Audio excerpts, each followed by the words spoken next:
Okay, so for these problems here are using this balanced chemical equation, but these are percent yield problems. But if you look at the questions, they're actually not asking you for the percent yield. They are asking you, they're giving you the percent yield, and they're asking you for something else. What they're asking for may be an amount of product, maybe the actual yield. Maybe it's an amount of starting material. You need to read the question and then figure out what it is asking. So if I read question 64, it says, using the balanced chemical equation above, what will be the actual yield, so that's pretty obvious what it's asking, of NH3 if 75.0 grams of nitrogen monoxide and excess hydrogen are reacted with a percent yield of 80.9%. So when I look at what is being asked, right, I know I have a formula, right? Percent yield equals actual over theoretical times 100. Okay, so what of those numbers do I actually have? Well, right now, I have this 80.9%. The question is asking me for the actual yield. So all I need to do is find the theoretical yield. Remember that the actual yield and the theoretical yield have to be of the same compound. So this has to be about NH3, and this one also has to be about NH3. So I can't just plop in 75 grams of nitrogen monoxide. That's the most common mistake students make. You need to find the theoretical yield of ammonia, NH3. But how I can find that is by finding, remember we said theoretical yields are typically found using stoichiometry. So what I can do is I can start with my 75.0 grams of nitrogen monoxide. And this is just, there's no limiting reactant here. 1 mole of nitrogen monoxide has a mass of 30.01 grams. According to the balanced chemical equation, 2 moles of nitrogen monoxide will produce 2 moles of ammonia, that's NH3, and 1 mole of ammonia has a molar mass of 17.034 grams, right? Look at how my units are canceling out, nice and neat. So what is my answer here? 42.57 grams of NH3. It's really important that we're keeping track of the substances here. So that is what I'm substituting in here, 42.57 grams, right? I'm not rounding, so in my calculator, I'm using that whole number. And then we know this is times 100%. So if I divide both sides by 100% or just change my percent to a decimal, I get 0.809 equals the actual yield of NH3 over the 42.57 grams of NH3. And to solve for the actual yield, I just multiply those two numbers together. So the actual yield of NH3 is going to be 34.4 grams of NH3. Every number in this problem has 3 significant figures, so that's good that I rounded my answer to 3 significant figures, right? Remember that this 70, as I'm doing this problem, another way to remember that 75.0 is not going to go into this formula is that it's a reactant, right? We want to be really careful to remember what are our reactants and what are our products there, right? But I read the problem, I used the formula, and I figured out what did I need to know, right? Similar to number 65. Using the same balanced chemical equation above, if the percent yield for the synthesis ammonia is 93.6% and 100 grams needs to be made, 100 grams of ammonia needs to be made. So this is a product here. How many grams of nitrogen monoxide should be used? That's my reactant. what is that 100 grams needs to be made? This is how much I actually need to be like in the beaker at the end of this reaction. So that means this is, we know it's a product, but this is what I actually need to be made. That's my actual yield. So if I think of my formula, percent yield equals actual over theoretical times 100%. Right, my percent yield, I'm just going to change that to a decimal first off, 0.936 equals, the actual yield is 100.0 grams of NH3, right? Remember, we need to make sure that we're using the right units and substances over the theoretical yield of NH3. Because once I know the theoretical yield of NH3, I can do a stoichiometry problem and work backwards to find out how much nitrogen monoxide I need to use. In order to do the math of this, right, you would cross multiply to get that let me do it over here. The theoretical yield would be 100 divided by 0.936. And what does that come out to be? 106.83 grams of NH3. Now, a lot of times students don't really understand what this means.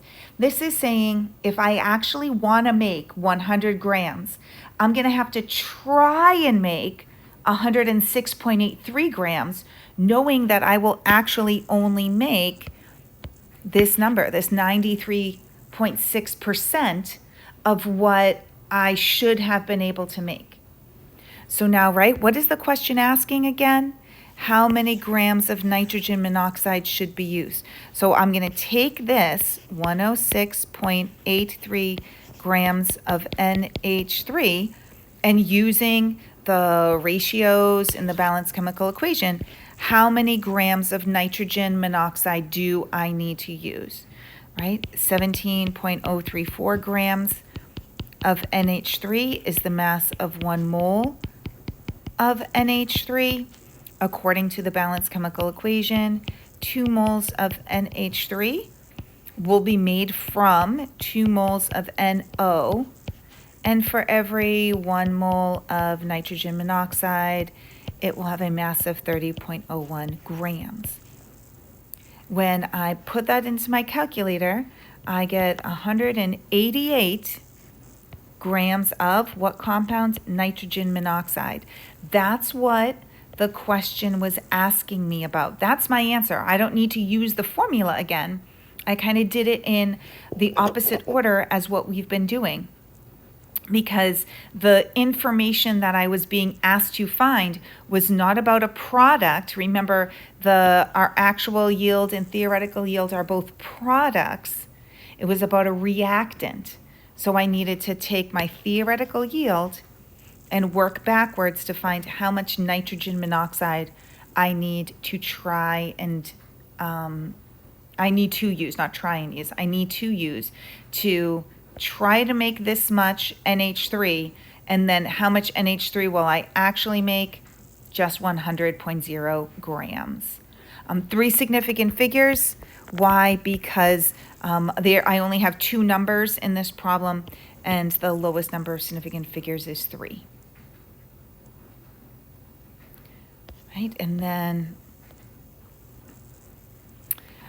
this says if 300 grams of hydrogen gas and 400 grams of nitrogen monoxide are reacted with a percent yield of 75.3, how many grams of water will be produced? So, right, water is a product, so it's going to be one of my yields. What this is asking me to find is the actual yield of water. These are both reactants, right? I know that here's my percent yield formula, or my percent yield. Percent yield, actual over theoretical times 100%. The actual is what I'm being asked to find. The percent yield I know is 75.3%. So in order to solve this, I'm going to need to find the theoretical yield of water, right? It's important that we know that these two need to be the same compound. How am I finding the theoretical yield of water? Well, remember, theoretical yield is the answer to a stoichiometry problem. But look at, I have two reactants here. So since I have two reactants, this is a limiting reactant problem. Now I'm actually going to do this limiting reactant problem like the first ones that we did, like the ones that we did last week, where we're just going to do two stoichiometry problems and take the one with the lower answer, just because we haven't done that type in a while. So 300 decimal point grams of hydrogen and 400 decimal point grams of nitrogen monoxide. And for both of these, I'm going to do 3 parentheses and find grams of water that could be produced if we had excess of the other reactant. Okay, so for every 2.016 grams of hydrogen, I will have 1 mole of hydrogen gas. According to the balanced chemical equation, 5 moles of hydrogen gas will make 2 moles of water, and every 1 mole of water will have a molar mass of 18.016 grams.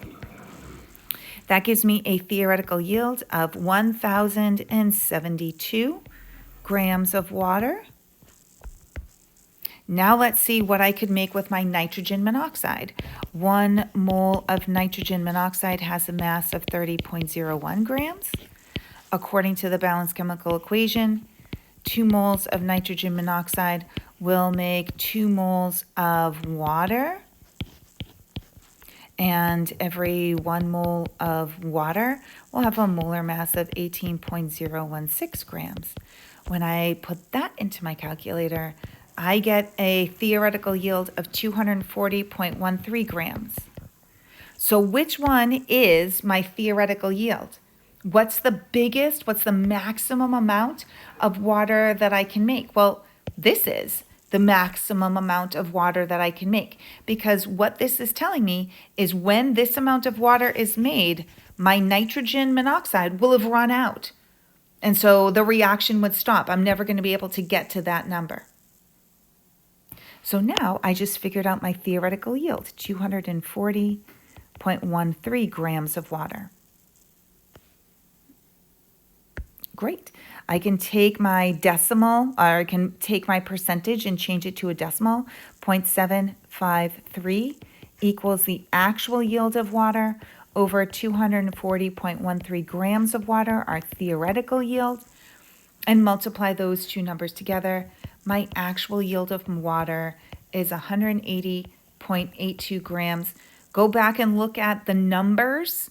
Every number in this problem has 3 significant figures. Remember, zeros at the end, if there's a decimal point, they count. So I need to round this answer to 3 significant figures, and that is 181 grams of water. So these are 3 different or similar types of problems. They're all giving you the percent yield. And now what you need to do is use that in order to find whatever the question is asking. It might be asking you for an actual yield. It might be asking you for an amount of reactant, right? This question was asking you for an actual yield, but this question was asking for an amount of reactant. And once you figure out what do you need to find, you can usually figure out what do I need to get there.